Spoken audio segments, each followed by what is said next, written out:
Hello, friends. Today we are going to talk about the subdivision I'm building for residential homes, as well as what are the key factors one should be looking at when you are really buying a house. So, the number one thing is really location, location, location. A lot of time people build houses, they buy a lot or old home, they demolish, they just rebuild it. But that does not give you the environment, the ambient, and especially when you're looking at the location, you gotta also see the accessibility to different routes, to the train station, to public transportation, to major highways, and then more importantly, what kind of environment you are providing to your kids, your family. Because if it is really one of house on a street, if somebody just bought a lot and rebuilt it, it does not provide the environment you need. So in this video, in the background, you can see that we actually build the entire neighborhood, and that's what we do. Of course, it costs money to develop a neighborhood. I mean, just to develop a road and cul-de-sac,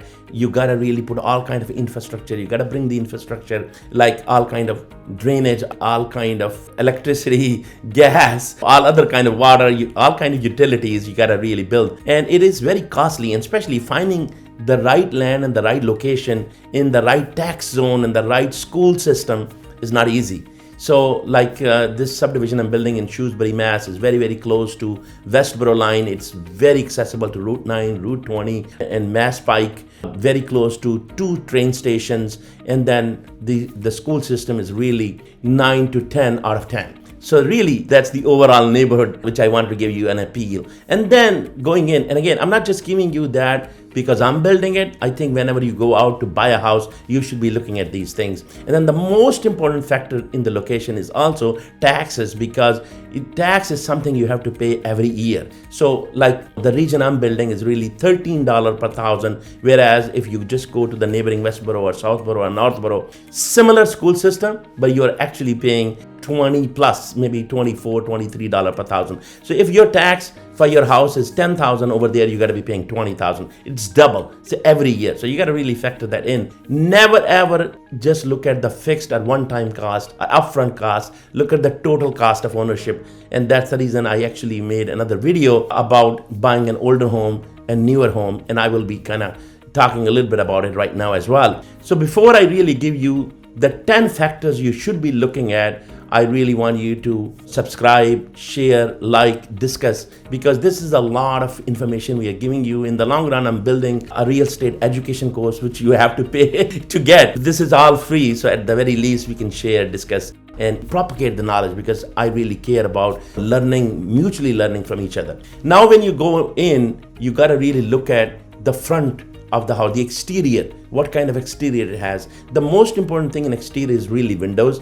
What kind of window rating you have, what type of windows these are, because that's really longevity of your house. Is it 20 years, 30 years, 40 years, 50 years rating, what kind of energy efficiency rating it has, and then of course the siding, because you will see I'm probably the only builder in the area which is using this 3-dimensional siding. Most builders use 2-dimensional smaller siding, and then I'm using batten board as well. So there's a lot to say. And then of course some stone work and other work on the facade, in the walkways. And then you go in and you look at really the interior. In the interior, you have to really look at the floors, the kitchen, the volume. Not the square footage, but the volume. Because a lot of time people only talk about square footage. You gotta really look at the volume, which means what's the height of the ceiling?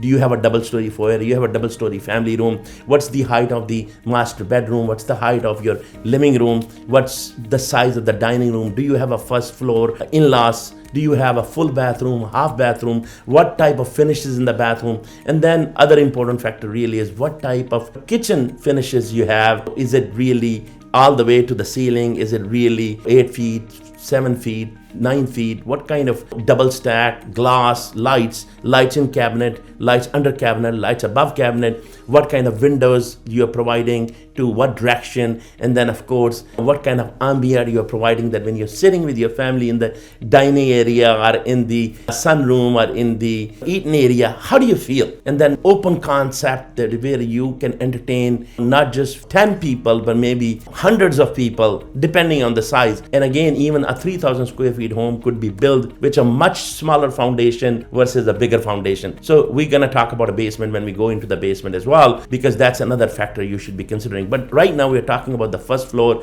and you're talking about the kitchen, the full bathroom, the eating area, the dining room, the most important family room, the foyer, because when you're building a double-story foyer, it just gives a very open feeling when you get into the house, and because that's where builders save their money by putting a single-story foyer and they're putting the room above. If somebody's building a double-story foyer, that means they have a much bigger footprint that costs them more. If somebody's building higher ceilings, I usually say having a 20-foot ceiling height is actually more expensive than building two 10-feet floors. Keep that in mind. All right, you looked at those things because I'm going really fast. I don't want to really take too much of your time. And then you go to the second floor and you really look at the flow, the size of the hallways. And then when you look up and look down in the foyer and look down in the family room, what do you see? How do you feel? What kind of opening you have? What kind of windows you have? And then you go into the bedroom. What are the bedroom sizes? Do they have walk-in closets? Do they have attached bathrooms? And especially your master suite,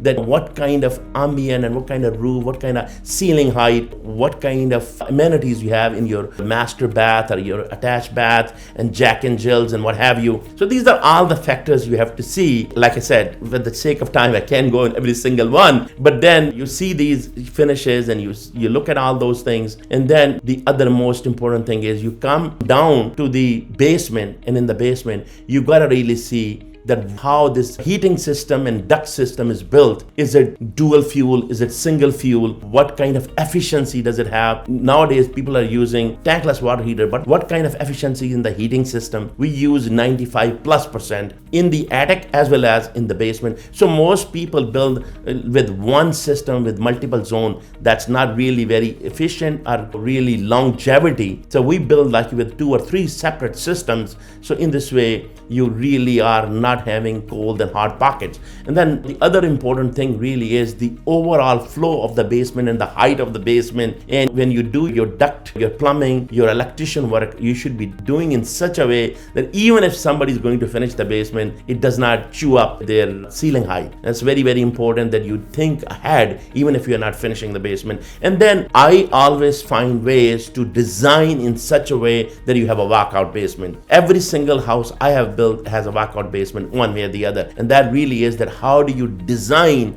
and engineer your lots? Since I'm an engineer, so I kind of think about it ahead of time. So, and then what kind of amenities you have in the basement, even though you may not be finishing, but at least you do some roughing, plumbing, you do proper heating in such a way that if you have to put a heat, it's easier to do later on. And then the most important thing in there really is the volume. Volume in the basement, volume in the first floor, volume in the second floor, and also volume in the attic, because a lot of time people put dormers and use the attic as a second floor bedrooms. It's very important. Whereas when we are building the attic, we have a one full floor of attic, which if you want to finish later, you can finish. But the benefit of that is it really gives you more room for your mechanicals in the attic, more room in the future to grow, better insulation, and a better overall house. And that's the reason you got to look at the roof. And then again, when you're looking at the roof, you got to look at, is it a hybrid roof or is it just a gable roof? Gable roof, just putting just a gable is a lot cheaper. Whereas when you're putting hybrid roof or hip roof, then that is a lot more expensive. And then what kind of shingles are used? What kind of roofing is it done? Is it 20 years? Is it 30 years? Is it architecture shingles? All those things you got to pay attention. These are details, not just for the materials but the design as well. And then another very important factor is energy efficiency. Houses built 20 years ago could have a HERS rating of 100. By the way, HERS rating is really home energy rating system. So there is a home energy rating system called HERS rating. That rating could be from 42 to 150. And 42 is the most efficient right now. And believe it or not, we are building at the 42 level right now, even though most towns are still looking at 55 or 52. Now, 20 years ago, it used to be you could do 100 hertz rating and you could be very efficient home. Now you have to do 42. So the lower is the rating, more efficient the home is. Can you imagine going from 100 to 42, how difficult that would be? What it means is that you have to put thicker walls, you have to put thicker insulation, you have to maybe use foam instead of that. that, you basically have to put different kind of windows, different kind of walls, different kind of roofing, and then different kind of heating system, because you used to just use a heating system which could be 70-80% efficient. Now you have to put 95% efficient, and even that is not enough. They also want you to use ERV and heat pump. What is ERV and heat pump? ERV is really for the recovery system. It's actually energy recovery system. Basically, it recover your air, but before throwing the inside air out, it takes the energy out, it takes the heat out and the moisture out, and then in this way you are more efficient. So every house now in Shrewsbury, Massachusetts required to be in ERV enabled, ERV already installed. And then the other thing in the energy efficiency really is that the air leakage. You could have a 10% leakage 20 years ago, but now you cannot even have that. The house should be so tight and closed they cannot even have more than 1.5% leakage. It was 3% just a couple of years ago, and now it's going into 1.5. So anyway, every year the code is changing and is getting more and more efficient. So just to give you a total cost of ownership idea, that if you were spending in 20-year-old home maybe $700 a month on your utility bill, now you're spending only $200 a month.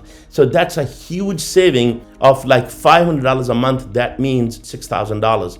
And then to look at the total cost of ownership, so you save in your taxes, you save in your energy, you get a much better ambient, you get a much better volume. So don't just look at square footage, look at the volume, look at the quality of the kitchens and the bathrooms and the tile work and the flooring, and all that is great. But the biggest thing is, which you cannot change, is what kind of volume you are getting and what kind of materials you are getting and what's your ambient. So I would hope you will benefit from it, and look at our home designs which we are showing you while we are speaking on this video. These homes are already pre-sold, but we are building more, and we do custom homes. So if you have a design and you want to build with us, or you want to take one of our homes we are building, you're more than welcome to contact us at richvmax@gmail.com. Until then, stay healthy and happy.